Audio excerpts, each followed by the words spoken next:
মাছের ডিম এমন একটা জিনিস ঝোলে ঝালে অম্বলে সবার সাথেই চলে।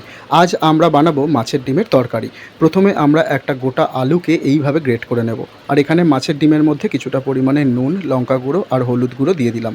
এবারে যে আলুটা গ্রেট করে রেখেছিলাম সেই আলুটা আর কুচানো পেঁয়াজ দিয়ে ভালো করে এটা হাতের সাহায্যে মেখে নিতে হবে।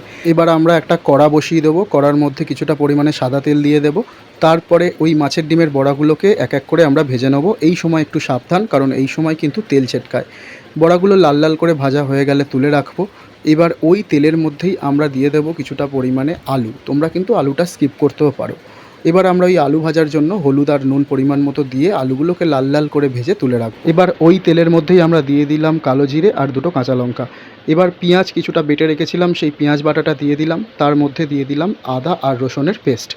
এবার হলুদ, পরিমাণ মতো নুন, পরিমাণ মতো জিরে গুঁড়ো, চিনি অল্প একটু দিলাম, আর পরিমাণ মতো যে যেমন ঝাল খাবে লঙ্কা গুঁড়ো দিয়ে অল্প অল্প জল দিয়ে এটাকে কষতে হবে।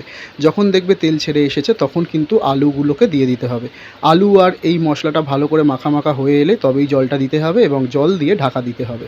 মিনিট পাঁচেক পর ঢাকা খুলে যদি দেখো আলুগুলো অল্প সেদ্ধ হয়ে গেছে তখন এই ভেজে রাখা বড়াগুলো দিয়ে দিতে হবে। ব্যাস, আর মিনিট পাঁচেক পরেই এটা দেখবে একেবারে রেডি হয়ে গেছে। নামানোর আগে ওপর থেকে একটু গরম মশলার গুঁড়ো ছড়িয়ে দিলেই রেডি হয়ে যাবে মাছের ডিমের বড়ার তরকারি। তোমরাও বাড়িতে বানিও আর কেমন লাগলো জানিও।